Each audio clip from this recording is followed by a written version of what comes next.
Welcome to What's a Beautiful Life Anyway? I'm your host, Jill Bennett. This is the channel that shares ideas to help you live your best life, because life can be beautiful if you live consciously.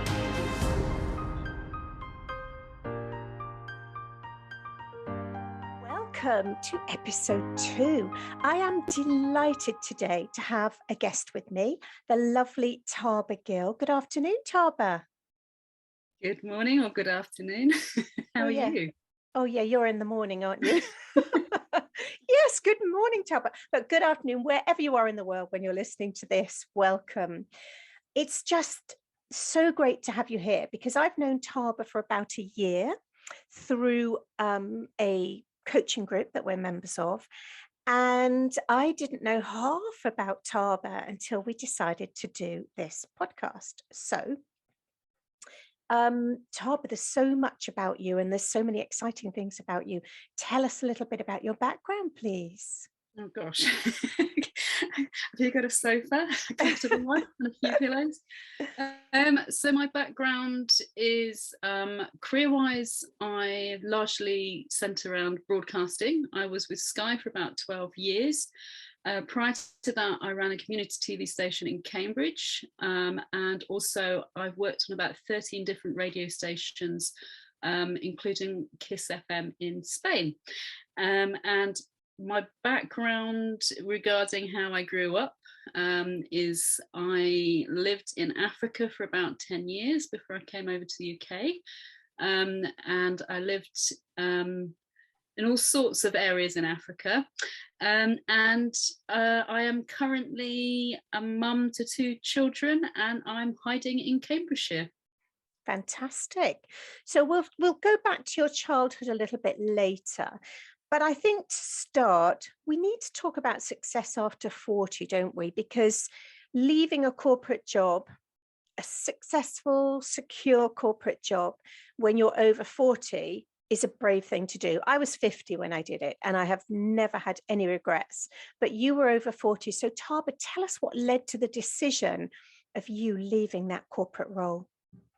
Oh, there were a few things. I think there was one moment where at school I was doing night shifts, and I remember it being very, very late at night. And I remember looking through a load of screens and seeing one of my colleagues who was in his early 70s walking along the corridor. And I thought, oh my goodness me. And I also found out that some of them couldn't retire because they didn't have enough in their pension pot. Wow.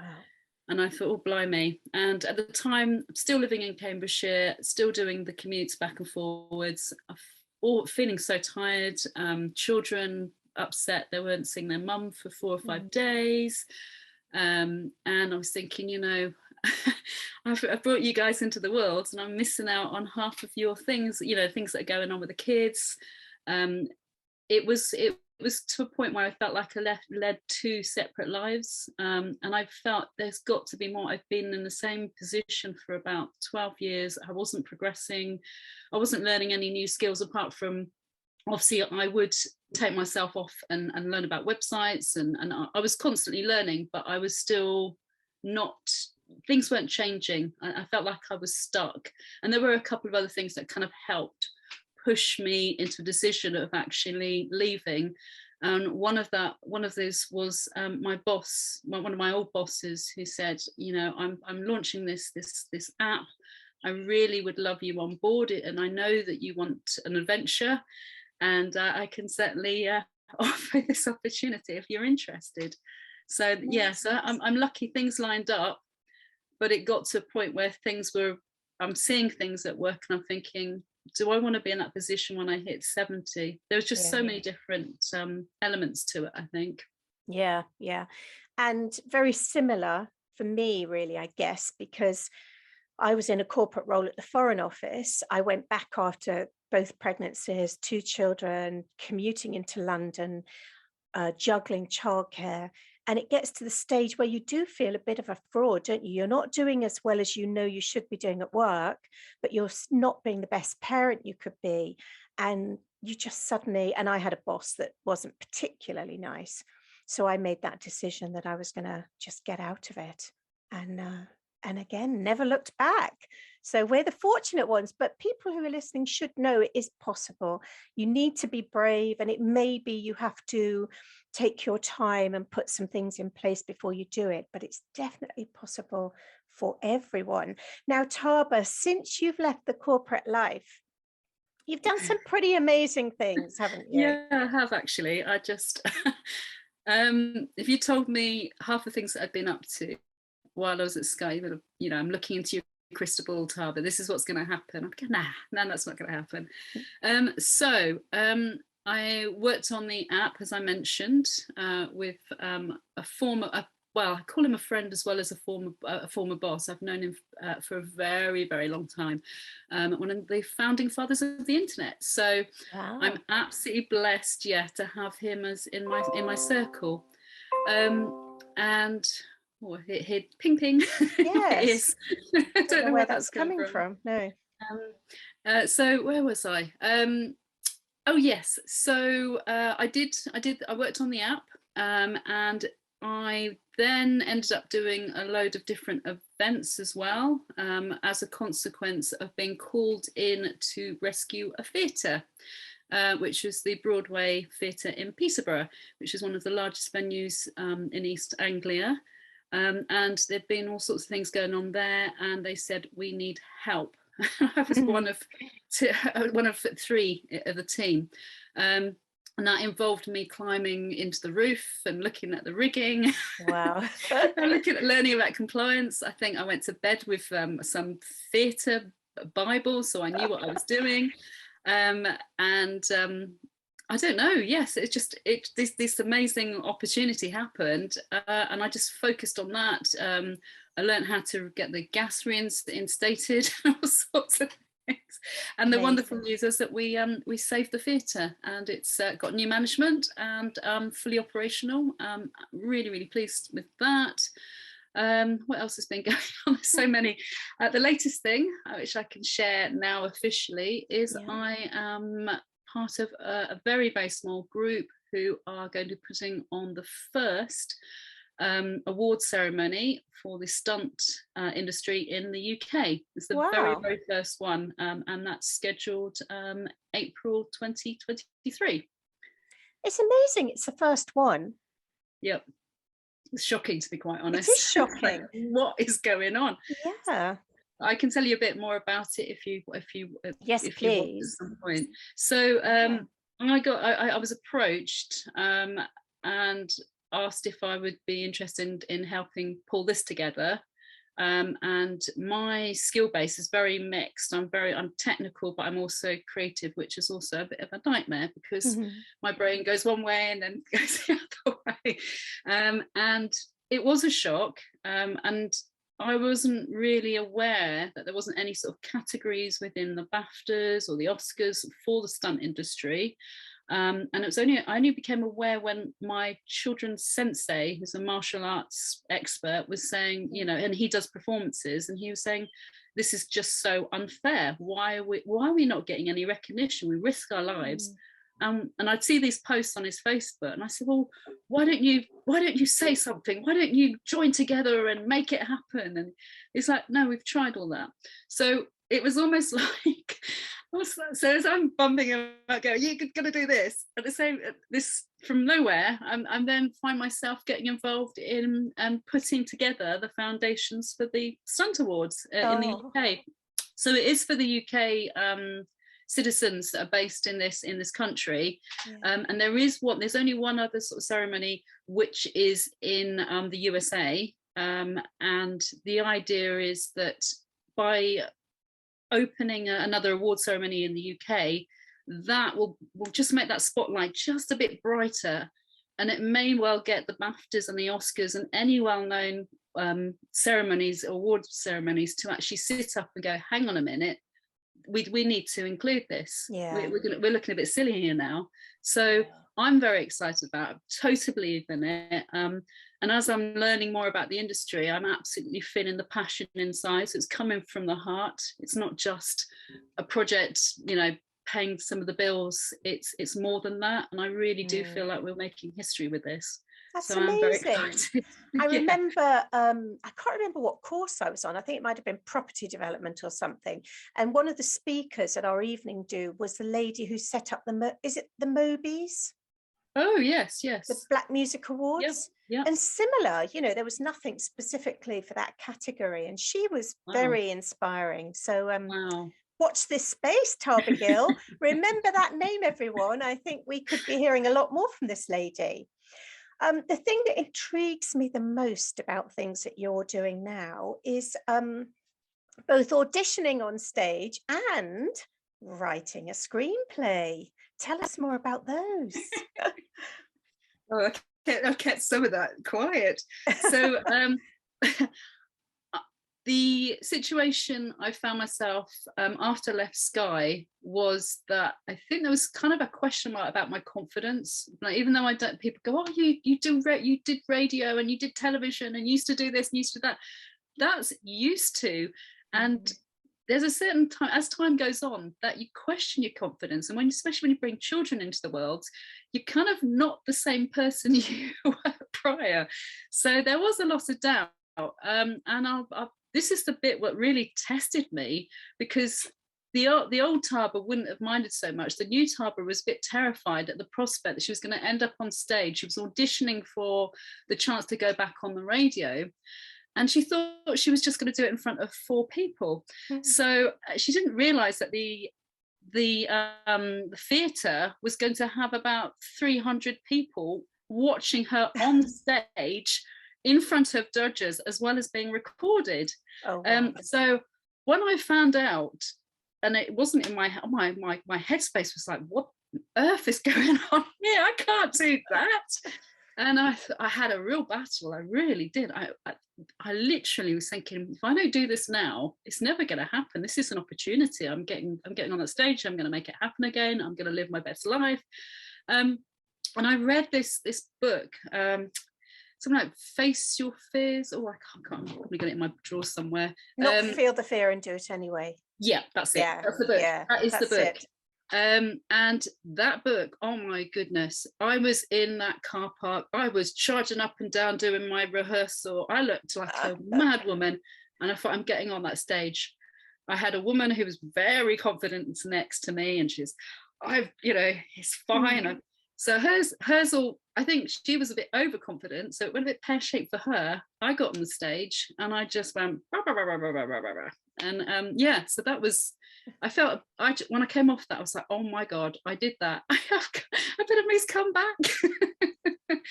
So yeah, I didn't get selected. However, the best lesson that I got from that was that, it's, you put your mind to it and believe in yourself and do everything you can to prepare and just do it. Yeah. And that is so true, isn't it?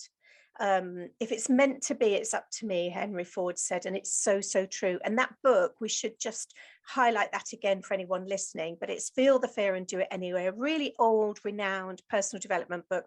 I think it's Susan Jeffers. I'm sure it's Susan right. Jeffers who wrote it, but yeah, an amazing book. And well done for getting on that stage. But tell us about the script. Oh, okay. A long time ago. So this is based on some experience, and I have to be really careful because I found out they're still about.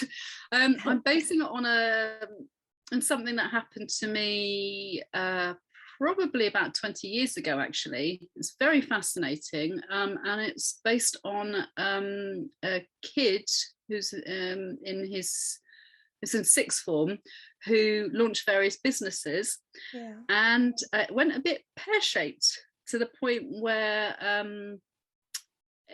various people like me were being scammed. Oh. And I think when you're going through that, and you have to remind yourself, now that I'm older, I reflect on it and I thought, oh my goodness, what was his story? What was going on behind the scenes? Yeah. And that really, and then when you become a parent, you have to, I was thinking, I actually, in a weird way, I admire him I really hope that he's okay, and I really hope he's a successful entrepreneur and learnt a few lessons. And Yeah. I'm writing it in the style of, my partner's just gone, you can't do that. I'm writing it in the style of a film which is Wolf of Wall Street. Oh, So that yes. sort of style. I'm just having a lot of fun. I'm I think about 50 pages into the actual script. It's been a lot of stop start, having a look to see if I'm structuring right, the dialogue and everything else. But yeah, it's and I'm not going to mention who the person is. I know that they're still very much there. I found them on LinkedIn. I'm pleased to see that he's yeah, he seems to have found his path. So, but yeah, I won't be mentioning his name, but I'm very excited. I'm also sort of presenting it with two perspectives, my perspective and the other ones that were involved in the scam. I mean, it did actually get national press interest. It did actually get to the papers. Wow. And there was a couple of forums where lots of people congregated and were sharing experiences. And we had, I mean, there were so many hits on that. People were watching, and every so often, I mean, I think one of the forums is still open, as in like you can go and have a look at it, and every so often you'll see somebody go, I wonder what happened with so-and-so. So, and I'm thinking, I know. And somebody right at the end's gone, I hope somebody writes a play or a film about this. Well, I can't wait to watch it. Thank you. I shall be there queuing in the cinema. I hope I'll be invited to the premiere, actually. So. So Oh, absolutely. I'll wear a nice frock. Oh, Tarba, you just done some amazingly exciting things, which I think is brilliant. Now, we touched a little bit on your childhood, maybe, and for lots of us, things happened in our childhood which could have shaped the adult that we've become if we let it. I'll always remember a case I read about twins being born in America, and they were born to parents that were drug addicts. So they were not, I don't think they were physically abused, but they were definitely emotionally and mentally abused. And when they grew up, one was a down and out on the street, and the other one was a successful millionaire. And when they were interviewed about how they'd got to where they were, they both put it down to their childhood, which shows, they both were raised in exactly the same household, that it really is down to you at the end of the day. So do you want to tell us a little, as much or as little as you want to about your childhood? Yeah, sure. I think it's really important also that if I believe in share, I mean, I don't talk too often about it, but I do feel that by sharing, you're also sort of saying to anyone that might be going through this, or especially younger people, that if I can get through all the madness and still be here, so can you. So my just a rough outline. My parents, hippies. My mum, unfortunately, was an alcoholic, very violent alcoholic. And my parents split up when I was about 10, to the point where my father ended up with custody of 4 of us. And yeah, it was a very, very bumpy road. There's some horrible things, but there's some beautiful things as well. I mean, I certainly had adventures, and I also, as an adult and a parent, what I have done, and I have had people go, oh my goodness, you must have really hated your mum. And I went, no, I don't hate her. And I've understood her a lot more as I've got older. And I've looked at photographs of her as a young teenager and with her family, and in none of them she's smiling. And some said that my father kind of helped her into the journey of alcohol by taking her to lots of parties, and I said no, it wasn't she had no self-esteem, and alcohol unfortunately gave her that confidence. So to understand where she came from, it's kind of better equipped me and how I want to bring up my family. My kids have, we have a very good relationship. I tell them I love them every day. I've never smacked them. There's no violence in our house. I have a very odd relationship with alcohol. I drink very occasionally. I make it a rule that I don't have a drink on my own in the house. I Mm. stopped I stopped watching EastEnders because they say every time they seem to have a problem, the bottle came out, and then I'm thinking Yeah. that's not good. That's not No, good. no. It's not a So good message to put out either, is it really? yes, absolutely. Yeah. You know, Couldn't they have gone share to your the sorrow. gym or gone Yeah, for a yeah, walk or yeah. meditated or something? Absolutely. So that's why I stopped watching EastEnders. I was thinking, this isn't right. You should be, Yeah. go and pound something. Go and, as you said, go for a walk. Go and just do something, but don't open your bottle Yeah. what's that saying to the rest of us? So yeah, and I think some people have said, well, that's really, really bad. And I'm thinking, well, I will not let history define my life. And I have to say that with all my previous partners and boyfriends and things, I've had to be, how to put this, might come across slightly insensitive, but I've had to say, look, if I find you've got a drinking problem, I don't think I could go through that again. No. I'm really sorry. I will help you, but I will not be in a relationship with you. Yeah. So I've, as a consequence of going through that myself, I could have just rolled over and accepted, but I absolutely, no, that wasn't going to happen. And my life, and I decide what I want to do with it, and I won't let history mess me about. No, I think that's very wise, very wise. And I know you, like me, have discovered the world of personal development, which Absolutely. when did you first get into that? I think I think this is going to sound a bit odd, but I think my dad might have just sort of put some of those seeds in to begin with, and I didn't even realise.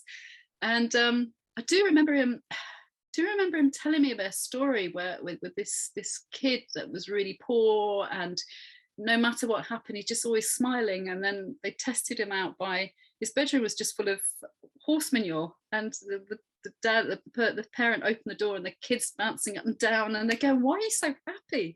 Because that means there's a horse somewhere. Oh. I remember my dad telling me things like that. He was always trying to find some magic, to the point where I never even knew my father very well. I didn't know what was real and what wasn't. So I Yeah. think that was the start of the self-development. And I think that also opened a few more doors for adventure. So I wasn't so scared. I wasn't so concerned about staying safe, until until I got my corporate job. Um, and I think then I think it was just before the pandemic. Yeah, that's what was going on. So I left Sky, and then I'd done all my theatre stuff and everything else. And then, I don't know, YouTube, it's like a rabbit hole, and I just kept finding myself Yeah. going in different directions. And then, I don't know how, but me and Susan connected during the lockdown. I was saying, yeah, I'm reading this and I'm reading that, and oh, have you heard of Bob? And she said, and she laughed.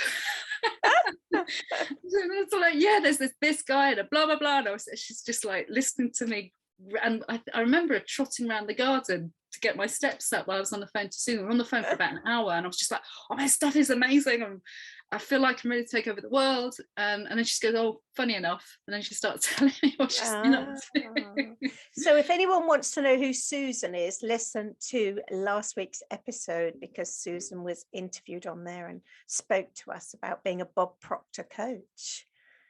But isn't it amazing? And isn't it? I remember when I first got into it, it must be about 10 years ago now. And I had two youngest children, and I had given up my corporate job.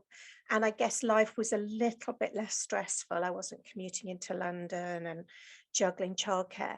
And after getting into meditation and one thing and another, my daughter turned to me one day and she said, "Mummy, I don't think you love me anymore." And I said, "What?" And she said, "Well, you don't get cross with me anymore." And it makes your heart sort of weep, really, doesn't it? A, that Oh, you've obviously got cross with her before, yeah. but B, how much just getting into spiritual practices and working on yourself can really help you to just be different and just live a different sort of life. Do you know what? I haven't shared this yet. My son yesterday. So my son is 10 years old, and this will give you an insight. So I've only just started sharing the stuff with my kids. My oldest daughter is a little bit frowny, not so sure. Whereas my son, I went and picked him up. He's been he thought he'd have a go at trying to get into the squad for running, and this is from a kid that was, every so often would tell me, oh, everyone thinks I'm really slow. Anyway, I went to pick him up yesterday, totally forgot that they were selecting the people to be part of this squad. And he went, I didn't get in. I went, oh, okay. And he went, I did really. And he said, thank you, Mummy. I went, what for? For doing those affirmations in the car. I think that really helped. And they would have. They absolutely would have. Tarba, we're running out of time, and it's just whizzed by because it's been so lovely talking to you. If there was one piece of advice that you could give to our listeners today about ways that they could live their best life, live a more beautiful life, what advice would you give them? Wow, that's a good one. Own it. Just own it. Yeah. It's your life. Own it. Yeah. Take responsibility for everything in it. Don't blame anyone else. Don't be a victim. Yeah. Okay. Perfect. Tarba, thank you. I'm sure we'll get you on again in the future because you've got so much wisdom to share with us all. And I'm just so thrilled to have had you on episode 2 today. Thank you so much, Jill. I've really enjoyed today. Thanks for listening, and tune in again on Monday for the next episode.